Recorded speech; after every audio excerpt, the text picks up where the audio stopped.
Olá, alunos do sétimo ano, sejam todos muito bem-vindos a mais um vídeo aula de língua portuguesa. Eu sou o professor Luciano Nascimento e na aula de hoje nós vamos dar continuidade aos assuntos que nós vínhamos estudando nas aulas anteriores à avaliação diagnóstica. Na última aula, antes da avaliação, nós estudamos a construção do sentido. Estão lembrados?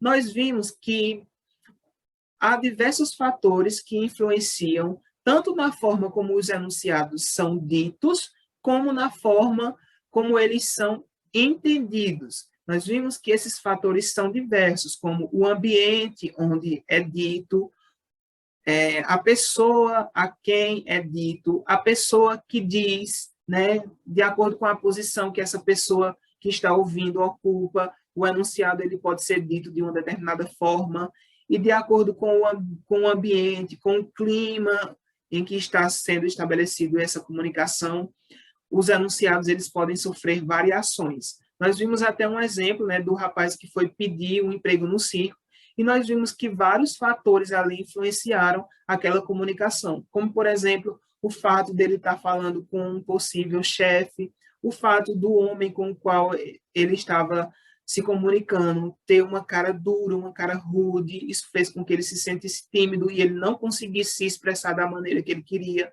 que ele não conseguisse, de fato, ser entendido na sua forma de falar.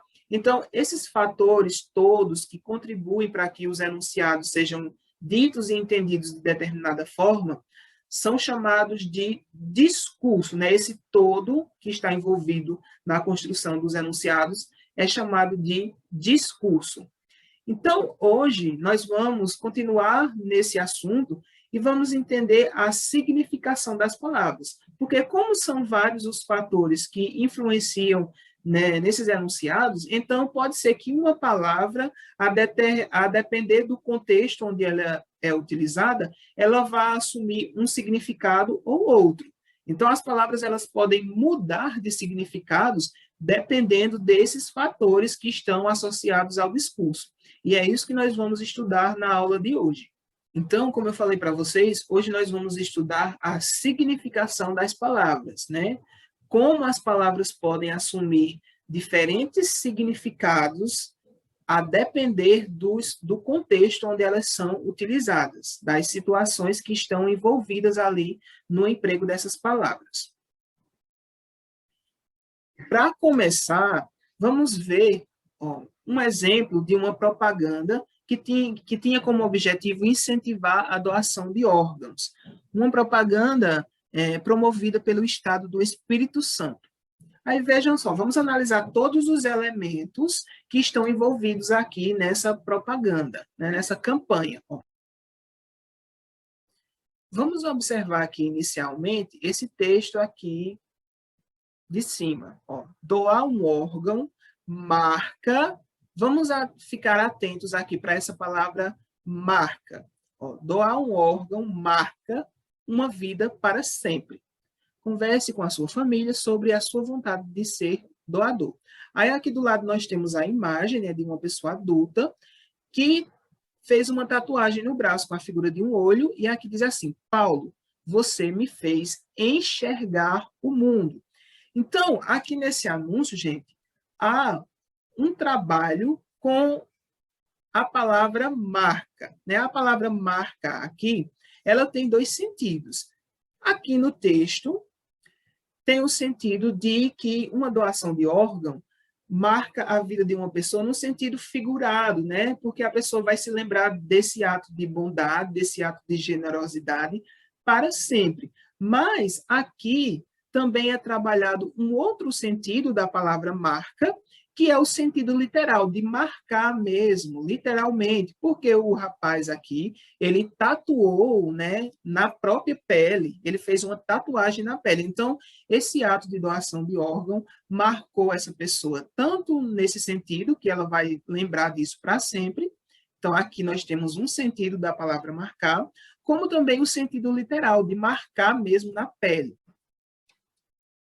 Só ressaltando aqui, gente, que o objetivo dessa campanha não é o incentivo ao uso de tatuagem, mas sim é mostrar que o jovem, essa pessoa aqui, esse homem, ficou tão satisfeito, tão feliz com a doação do órgão, que ele quis fazer uma homenagem ao doador. Lembrando também que o fazer tatuagem em pessoas menores de idade sem o consentimento dos pais é crime, certo? Então, dito isso, vamos voltar aqui à campanha.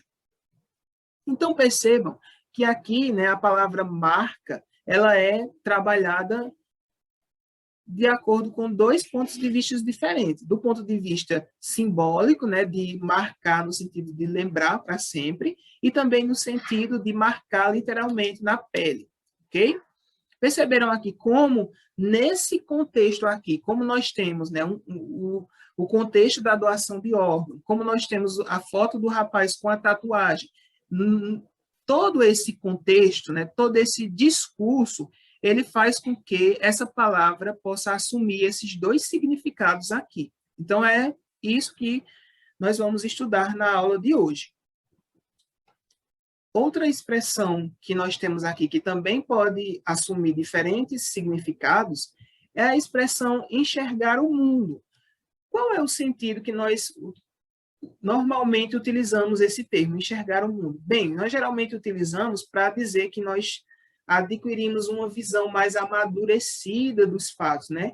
Como, por exemplo, quando eu digo assim, depois da maturidade, depois de ficar mais velho, eu passei a enxergar melhor o mundo. Isso quer dizer o quê? Que eu passei a ter uma visão mais ampla, mais equilibrada, né, do mundo, e não no sentido de enxergar literal. Mas aqui, na frase que o rapaz tatuou, a expressão enxergar o mundo, ela está sendo empregada no sentido literal mesmo da palavra, no sentido de ter a visão, de enxergar, de poder ver, porque o rapaz ele recebeu uma transfusão de córnea. Então, ele era cego e ele passou a ver literalmente, a enxergar. Então, perceberam como um termo ele pode ter diferentes significados a depender do contexto onde ele é utilizado? Vamos dar continuidade com a explicação do assunto.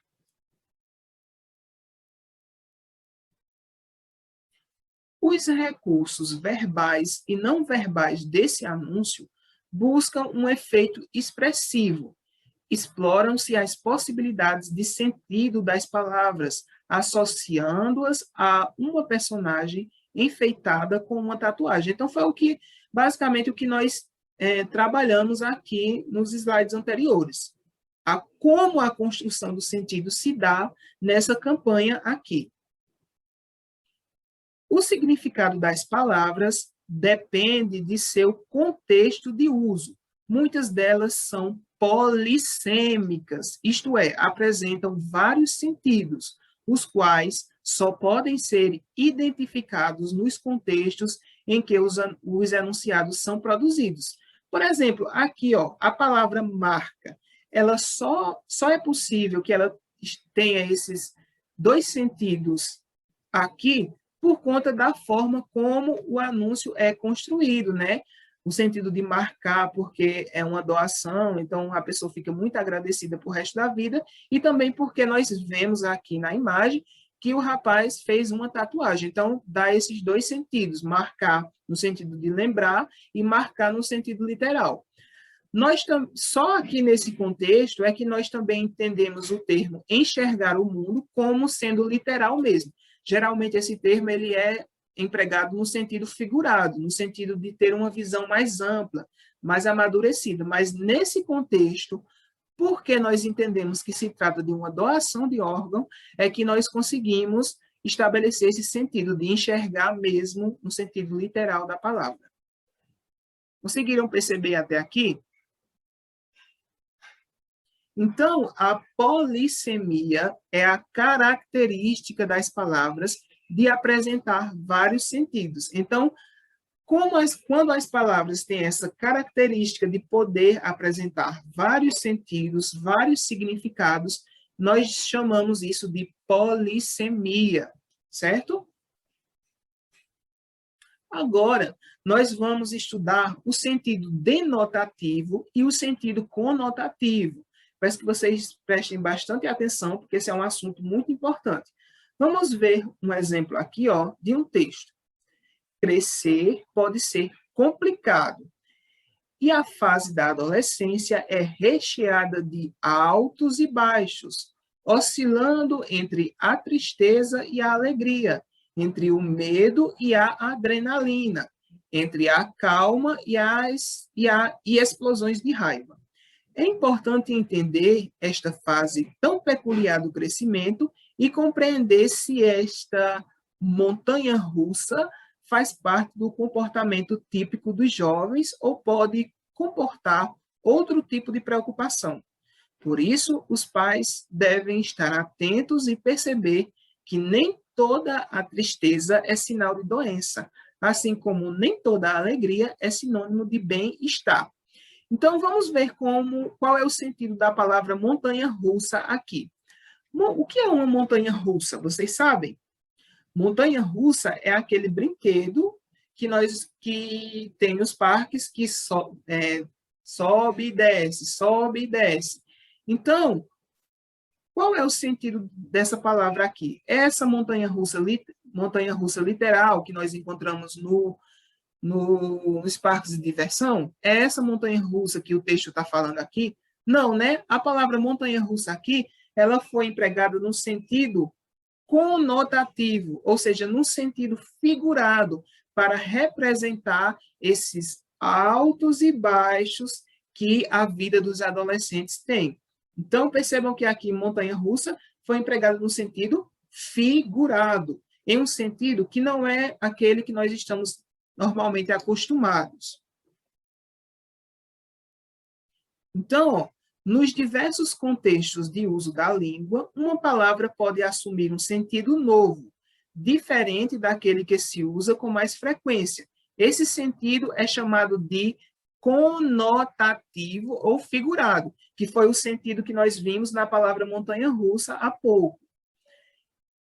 E se diferencia do sentido denotativo ou literal. Então, o sentido conotativo é quando nós empregamos no sentido figurado, e o sentido denotativo é o sentido literal. Por exemplo, a montanha-russa mesmo, o brinquedo. O brinquedo montanha-russa é o sentido denotativo, literal. E a montanha-russa, para representar os altos e baixos da vida, é o sentido conotativo. Vamos ver aqui como esses dois sentidos são trabalhados nesse memo. Ó, minha cabeça está fervendo. Vejam que aqui é trabalhado dois sentidos, o sentido denotativo e o sentido conotativo.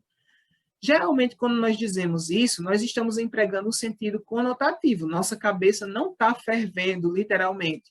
O que é que nós queremos dizer? Que nossa cabeça está cheia de preocupações. Mas aqui a imagem trabalha também o sentido denotativo, porque literalmente na imagem a menina está com a cabeça saindo fumaça. Então essa imagem trabalha bem esses dois sentidos, o sentido denotativo e o sentido conotativo. Nós vamos estudar agora outras situações em que as palavras também podem assumir significados diferentes ou parecidos. Isso vai acontecer nos sinônimos, nos antônimos, nos hiperônimos e nos hipônimos. Então, vamos estudar o que cada um desses termos quer dizer? Vamos ver aqui, ó. O estudo da significação das palavras envolve também o reconhecimento de relação entre elas. Ou seja, as palavras podem apresentar uma relação que podem ocorrer por semelhança ou por diferença. As palavras elas podem ter relação de semelhança ou diferença. Então, vamos observar o texto a seguir para a gente poder conseguir entender melhor esse assunto. E aí eu peço que vocês prestem bastante atenção nos termos que são usados para designar o animal da foto. Vamos ler aqui esse texto. Atire a primeira pedra quem nunca cedeu à carinha de um cachorro pidão, implorando por comida ao pé da mesa. Cientistas da Universidade Lincoln, nos EUA, relataram que, diante de duas pessoas comendo, uma com olhos vendados e outra não, os cachorros se aproximam da que está sem a venda. Os dogs acreditam que há mais chances se conseguirem contato visual. Eles leem os gestos humanos tão bem quanto os sinais vindos de outros cães. Então, vejam que interessante aqui o texto, né? Quem não conhece aquela carinha de pidão que os cachorros fazem quando querem alguma coisa? Então, vamos observar aqui as várias palavras que foram usadas para designar o mesmo ser, que é o cachorro. Foi utilizada a palavra cachorro, foi utilizada a palavra dogs, né? Tudo isso para designar o mesmo ser vivo aqui, que no caso é o cachorro. Vamos entender o que significa. Ó. 3 substantivos desse texto se referem ao animal nele citado. Cachorro, dog e cão. São palavras diferentes, mas que nesse contexto têm o mesmo significado. Essas palavras que têm o mesmo significado em um determinado contexto são chamadas de sinônimos, porque apresentam sentidos equivalentes, ou seja, sentidos que se igualam. Note, porém, que elas não têm significado idêntico. Elas têm significados que são equivalentes, mas não são idênticos. Como assim? O emprego de dog, um termo que o produtor do texto tomou emprestado da língua inglesa, produz um efeito de sentido específico. Com seu uso, o texto se torna mais afetivo, menos formal. Por exemplo, o termo cão é mais formal do que dog, por exemplo. A escolha de um vocabulário entre vários sinônimos disponíveis revela algumas características, como o objetivo da interação, a idade aproximada do falante, seu lugar de origem, seu nível de escolaridade e etc. Então, percebam que os sinônimos são palavras que são equivalentes, mas a escolha de determinado sinônimo vai depender também do contexto. Lembra daqueles fatores lá que nós estudamos na aula anterior. Por exemplo, se a pessoa tem mais intimidade, ela vai utilizar o termo dog. Se é um veterinário, por exemplo, que está dando o diagnóstico de um cachorro que está doente, ele já vai utilizar o termo cão e não dog, né? Mas talvez a dona desse animal chame ele de cachorrinho, porque ela já tem uma afetividade maior com o animal. Então, percebam aqui que são vários os fatores também que influenciam nessa escolha. Observe também que, em determinados contextos, utilizamos a palavra animal para substituir o termo cachorro. As duas palavras podem designar o mesmo ser. No entanto, animal tem um sentido mais amplo e, por isso, é chamado de hiperônimo, enquanto cachorro e cão, de sentido mais restrito, são hipônimos. Vamos entender aqui, ó. A depender do contexto, eu posso utilizar a palavra animal e cachorro para designar o mesmo ser, né? Se eu dizer assim, eu levei o meu animalzinho no veterinário, mas o bichinho estava tão doente que o veterinário disse que o meu cãozinho ia morrer. Então, percebam que aqui eu utilizei a palavra animal e cachorro para designar o mesmo ser. Mas a palavra animal tem um sentido mais amplo. Por quê? Porque animal é só cachorro? Não, animal envolve cachorro, mas também envolve gato, papagaio, boi, vaca. Então, a palavra animal é um hiperônimo, porque ela tem um sentido mais amplo.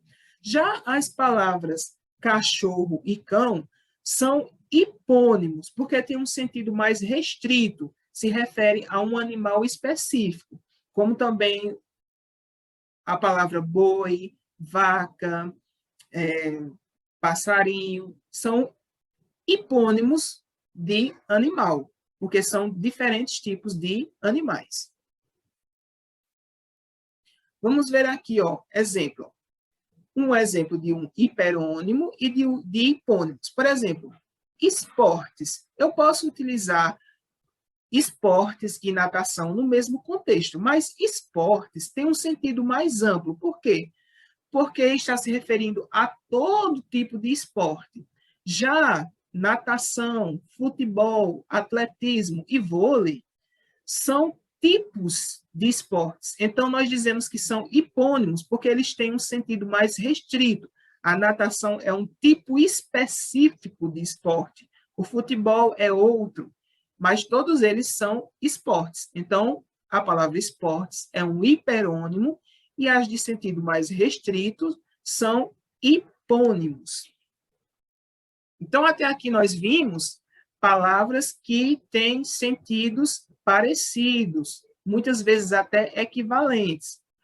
Agora nós vamos ver palavras que têm uma relação, mas uma relação de diferença, palavras que são contrárias.